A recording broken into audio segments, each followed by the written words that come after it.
उसके खिलाफ युद्ध में यूक्रेन ने बहुत बड़ा दावा किया है। रिपोर्ट के अनुसार अप्रैल में रूस ने उन हिस्सों को फिर छीन लिया जिन पर मॉस्को ने कब्जा किया था। मतलब रूस ने जितनी तेजी से जमीन पर कब्जा किया उतनी ही तेजी से यूक्रेन ने उसे पीछे धकेला।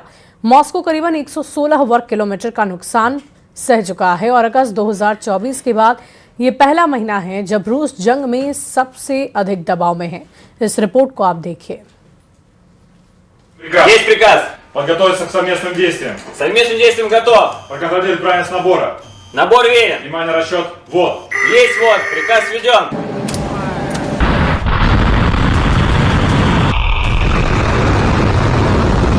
तैयारी पूरी है।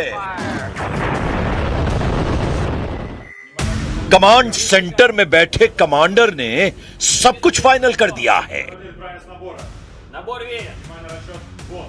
Есть вот. Приказ введен. हर एक बारीकी पर नजर रखते ही काउंट डाउन जैसे ही शून्य हुआ।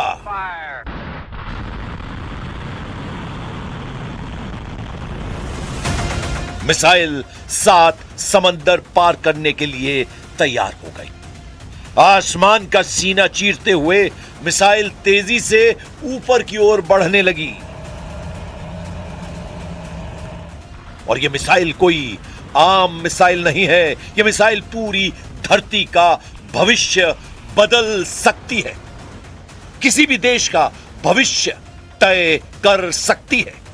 यह है दुनिया की सबसे खतरनाक मिसाइल, परमाणु कहर मचाने वाली सबसे विध्वंसक मिसाइल, सरमत का सबसे बाहुबली अवतार। Это может двигаться не только по баллистической, но и по суборбитальной траектории, что, в-третьих, позволяет обеспечить дальность применения свыше 35 тысяч километров с одновременно улучшенными в 2 раза характеристиками по точности. И, наконец, с возможностью преодоления всех существующих и перспективных систем противоракетной обороны. В конце текущего года «Сармат» действительно будет поставлен на боевое дежурство. रूस के खिलाफ युद्ध में यूक्रेन ने बहुत बड़ा दावा किया है। रिपोर्ट के मुताबिक अप्रैल में यूक्रेन ने उन हिस्सों को फिर छीन लिया है जिन पर मॉस्को ने कब्जा किया था। मतलब रूस ने जितनी तेजी से जमीन पर कब्जा किया उतनी ही तेजी से यूक्रेन ने उसे पीछे धकेल दिया। मॉस्को को करीब 116 वर्ग किलोमीटर का नुकसान। अगस्त 2024 के बाद यह पहला महीना है जब रूस जंग में सबसे दबाव में है। एक महीने में रूस की सेना तेजी से 500 किलोमीटर तक यूक्रेन के अंदर गई और फिर उसे 116 किलोमीटर पीछे हटना पड़ा। मतलब अप्रैल में रूस को 116 वर्ग किलोमीटर का नुकसान उठाना पड़ा। हालांकि अभी भी रूस के कब्जे में यूक्रेन के 18% इलाके हैं, लेकिन ये ज्यादातर क्रीमिया और डोनबास के हैं। यूक्रेन के लगातार ड्रोन हमले मॉस्को ब्रिगेड को पीछे हटने पर मजबूर कर रहे हैं। इस बीच मई में रूस ने सबसे शक्तिशाली मिसाइल का परीक्षण कर फिर से दुनिया को चौंका दिया है।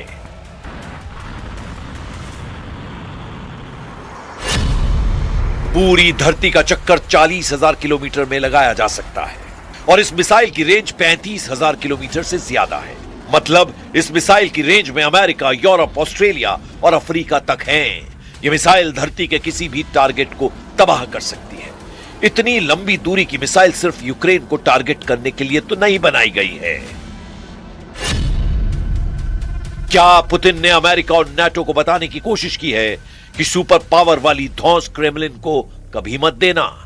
तो क्या पुतिन ने क्लियर कर दिया है कि अगर रूस को घेरोगे तो पूरी दुनिया कीमत चुकाएगी? क्या मॉस्को ने फिर बता दिया है कि दुनिया की परमाणु ताकतों की गिनती होगी तो रूस सबसे अव्वल होगा? और क्या यह सिर्फ टेक्नोलॉजी का प्रदर्शन है या यूक्रेन युद्ध में स्ट्रेटेजिक मैसेज? И в чем преимущество нашей новейшей системы? Во-первых, это самый мощный ракетный комплекс в мире, не уступающий по мощности стоящему у нас на вооружении ракетному комплексу «Воевода», как только что было сказано, еще советского производства.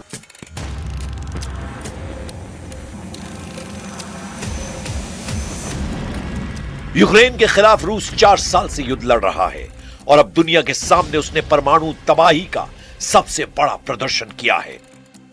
नेटो रूस के सरमत मिसाइल को शैतान मिसाइल बताता है और अपग्रेडेड सरमत मिसाइल उससे भी ज्यादा शक्तिशाली है।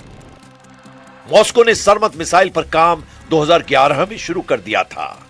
2018 में उसे बड़ी कामयाबी हाथ लगी और अब उसने इसे दुनिया की तबाही का सबसे बड़ा हथियार बना दिया है।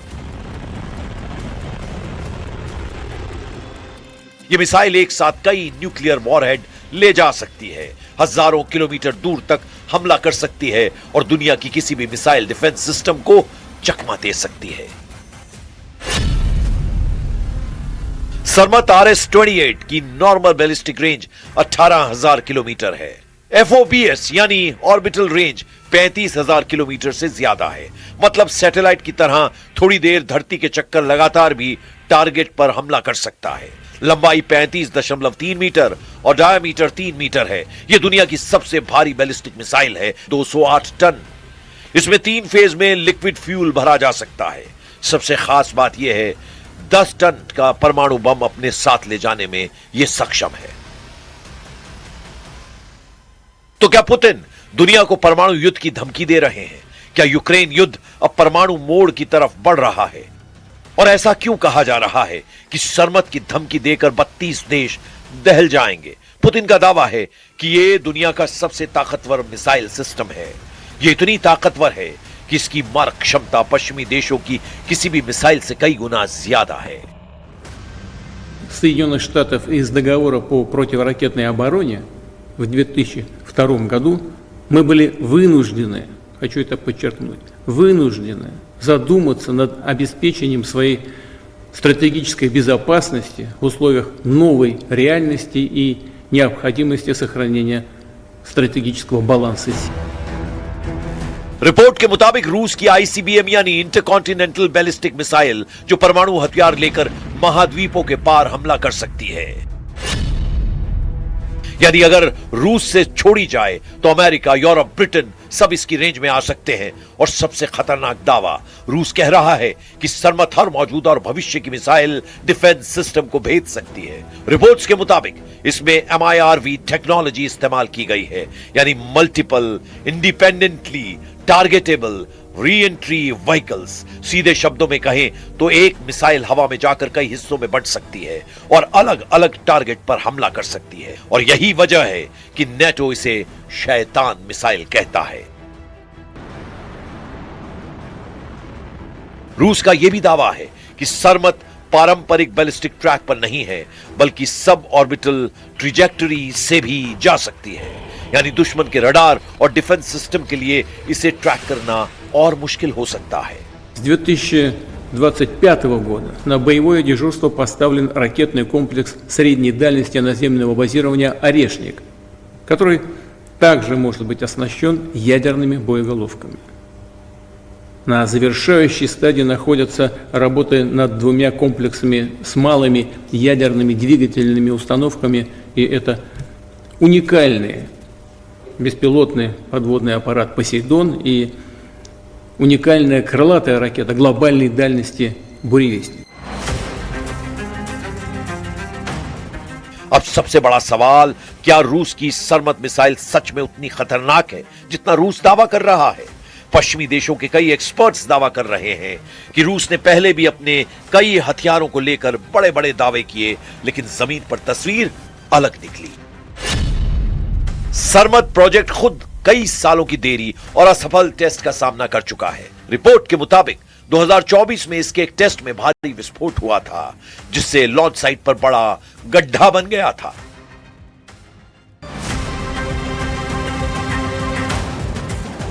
यानी रूस चाहे इसे दुनिया की सबसे खतरनाक मिसाइल बताए, लेकिन इसकी असली ताकत युद्ध में ही साबित होगी। फिर भी दुनिया इसे हल्के में नहीं ले रही, क्योंकि रूस दुनिया की सबसे बड़ी परमाणु ताकतों में से एक है।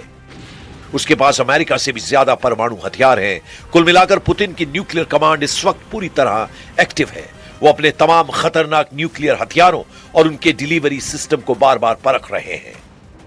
पुतिन की मिसाइल के टारगेट पर नेटो का हर बड़ा शहर है, और इस बात को समझना बहुत जरूरी है कि पुतिन की धमकी को हल्के में लेने की गलती वर्ल्ड वॉर को दावत कही जाएगी।